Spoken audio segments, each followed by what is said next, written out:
Hi everyone, welcome back to Unmasking the Universe. This video is going to be about setting energetic boundaries.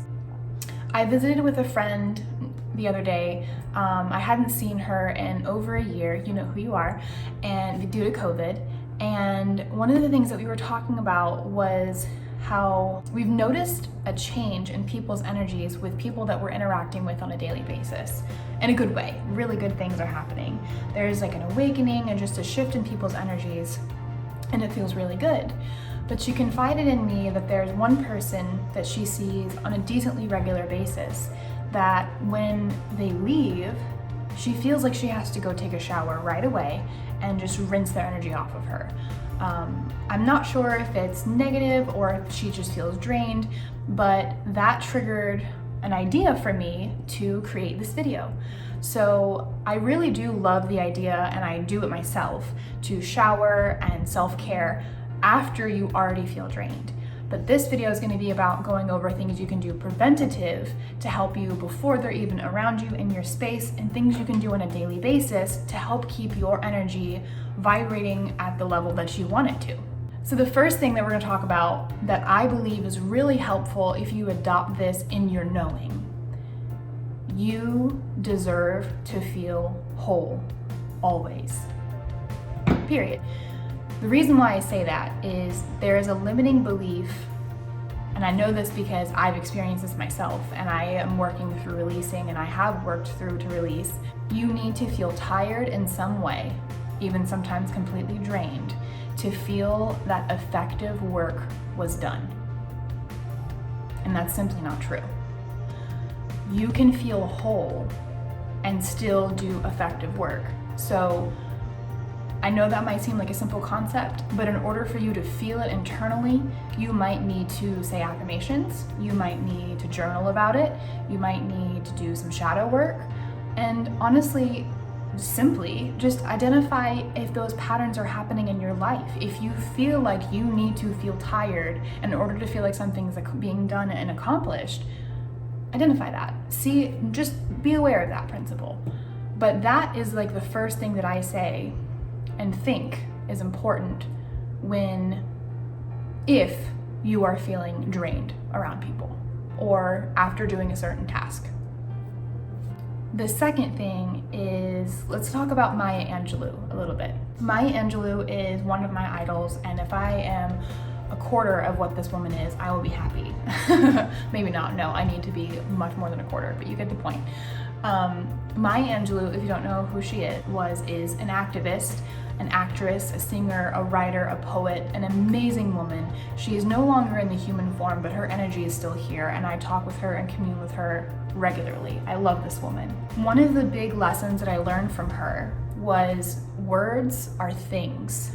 They get into your walls, they get into your carpet, they get into your clothes, they get into your soul, and you are responsible for making sure that words that are said around you, by you, are what you want to attract. And that's whether you're out in public or in your personal space. So homophobic, racist, self-deprecating narratives and phrases are not allowed in my home or in my space. And so that's something that you also need to analyze and recognize, maybe I didn't set that boundary. Maybe this person doesn't know that I don't agree with what they're saying. And it's not about making them feel bad. It's about you protecting your energetic space, because it's also your mental space. If someone is spewing things that are hard for you to process or agree with or understand, you are then resisting, which is causing you to use energy to resist and separate and say, no, I don't believe in that. If you just said it out loud and let them know, hey, that's not okay, I don't agree with that, I don't believe in those self-deprecating narratives, that makes a huge difference, because you are setting that boundary. And if that person continually goes past that boundary, then you go, you know what, this person isn't worth having in my life right now. Or you then say, hey, look, I don't want to lose you as a friend, partner, lover, family member, whatever. But in order for us to continue to be friends, and in order for me to feel healthy and continue on the path that I need for me, I need to see X amount of changes from you. This is a lot to unpack and to adopt, but I believe you can do it. And it will really help you identify who should be around you and who shouldn't. And it will change your life in more ways than I can even explain. Also, drink your water. So the next thing we're gonna talk about is grounding. If you Google grounding, you're gonna have a lot of different interpretations and all that good stuff. But for the sake of this video and for how I relate to grounding, I believe grounding is active mindfulness and recognition of how impactful, ever-present, and ancient this planet is. Whether or not you believe in God, in energy, in spirit, in pure chance, you really can't deny how incredible this planet is and how incredible our bodies are. If our temperature goes down 10 degrees, we're dead. Like, it's a very fine window that all of life exists. And so to me, grounding is recognizing and acknowledging my space in that actively in the present moment. There are different ways you can ground. You can have active visualizations in your mind. You can meditate. You can go out in nature and literally put your feet in the ground. You can dig, you can garden. There's pretty much endless ways you can ground. We can get into that. And if you want a more in-depth video, let me know down below in the comments. So I'm mentioning grounding because doing this on a daily basis is so important. And I know I'm not even great with brushing my teeth every single day, but it's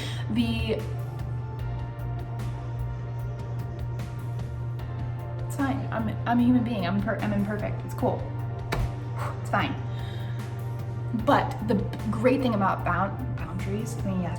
The great thing about grounding is no tools are required. You can do it when you're driving, you can do it when you're at work, you can do it when you're at home, when you're going to bed, like you can do it whenever. And whenever you remember it, do it. It just takes a couple seconds. Grounding is so important because it is the first active step towards preventing energy vampires. Because if you recognize that you are connected to this earth and there's constant energy changing and moving, and if you recognize your space on this earth and you ground the center of the core and use its ancient, ever-present existence to help you be centered and to recognize your space in the world, while this person is draining or trying to drain you, you pull from the earth. It's just this constant like, okay, you know what? This person needs energy, but I'm not gonna let them take it from me. I'm gonna be a conduit and pull it from the earth and give it to them. Because energy can neither be created nor destroyed, it can just be transferred, right? And so all you're doing is transferring the energy. There are many different ways that we can refill our cup because as humans, we're like little energy packs. We're like little batteries running around and we're awesome and we're powerful and we can transmute that energy, but we have to plug in and tap in to those energy sources. And one of the big ones that we are always connected to is the earth. And so that's why I say grounding is so important because that's the first step. You need to build that relationship with the earth, get in the habit of grounding and connecting to it so that when you're around this person, if you can feel they're starting to suck your energy out, all you're doing is going, okay, nope, hold up. And you're pulling from the earth and releasing everything that no longer serves you. Does that make sense? If not, let me know and I'll make a more in-depth video. The next thing that I would recommend would be bubbles. Every day when I get dressed and I put my clothes on and I'm doing my routine, I put on an energetic bubble. And I sometimes visualize a literal bubble that's kind of iridescent, and I love that visualization because it's not a solid rock or a gate or anything, and it doesn't prevent me from receiving anything. But for me, I actually have two bubbles. I have one that's outside that's super colorful and lovely and great, and then there's another bubble and they have permeated holes, but tiny little holes. And I've set the intention that anything that is of the highest vibration, the greatest good, perfect comfort, and just overall supportive can come through and knows the path through those holes to me.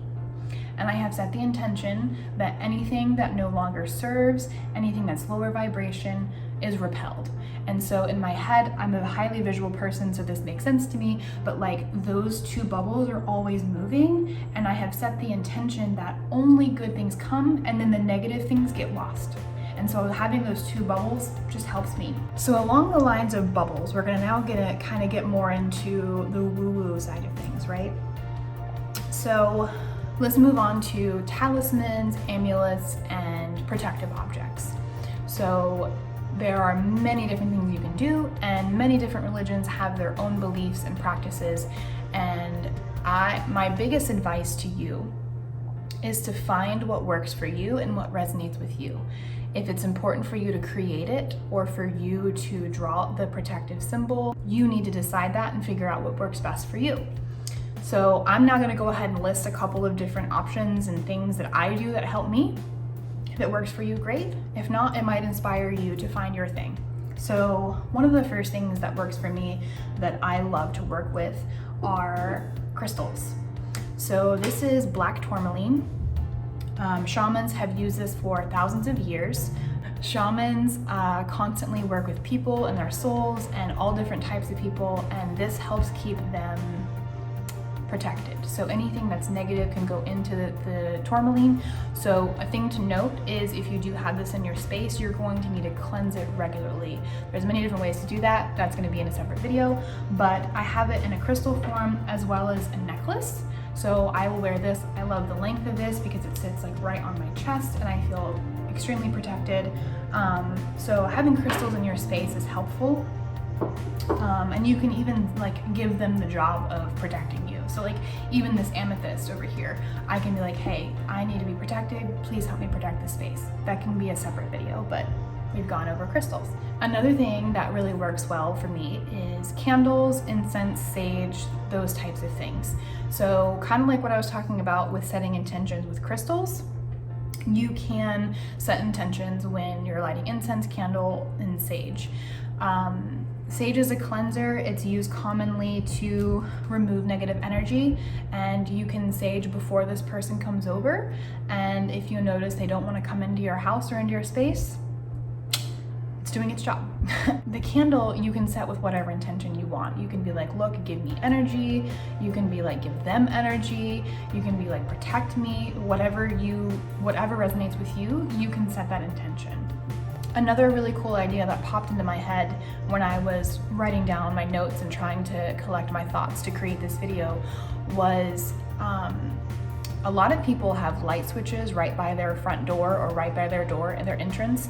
And so you can take off the switch plate and draw a symbol in it, a protection symbol that resonates with you. You can create one, you can create a sigil, you can borrow one from, a religion or practice that fits best with you, or you can even write protect or protection. But that's kind of a cool one because like every time you come in the door, you turn on the light and it's just something that you touch and you interact with regularly. And it's also right by your door. So that can help keep those energies out that need to be kept out. You also can put a protective symbol right by your door, like an actual one on the wall. It's up to you, whatever works for you. But having physical objects in my space helps me to keep grounded when I am present with that person. If you have a crystal in your space or a candle or whatever that's in your energy, it can help remind you that you're protected, because really the protection has to do with your state of mind and what you are allowing. And so having these reminders in your space and going through these motions and practicing these things daily, it just keeps it in your awareness that you are the one in charge. That's why I started off, one of the first things was Maya Angelou. You are in charge of the words and the energies that are present in your space. And these physical reminders can be really, really helpful. Another thing that's related but not something you can do, let's say you do all of these steps, right? You light your candles, you light your incense, you start grounding daily, all that good stuff. And you notice that the person that was stressing you or draining you is kind of backing off and is not really as present in your life and maybe doesn't call you or text you regularly. Let that happen. That was a really big lesson for me. And I know it might sound silly to some of you, but you are setting an intention saying, I want everything that is my greatest and highest good and perfect comfort, and I am releasing everything that no longer serves. So you then have to actually release and let them go, or let it change. And if they're meant to come back into your life, they will. But what you're doing is you're saying, look, if you're going to be here, I need to have this. And you deserve to feel whole. So I hope that these thoughts, suggestions really helped. If you have any questions, please feel free to reach out, comment down below, send me a direct message. I love talking about these things and being here for people and sharing my thoughts. Also, I am not a perfect person, and a lot of these things I need to implement myself. And I'm actually going to be creating a journal here for myself within the next little bit, that anytime I feel inspired to talk about them, I am making sure that I'm writing them down and implementing them in my life. I'm not coming from a place of superiority. I am just a channel, and I am very honored that you all are providing me this space to be able to learn and to share and to grow alongside with you. And so there will be days where I am super on it and super great, and there will be days where I'm like, oh, I'm struggling. And that's okay, and we're all in this together. And if you've made it through this far, thank you so much for joining, and I hope to see you in the next video. Bye. Mwah.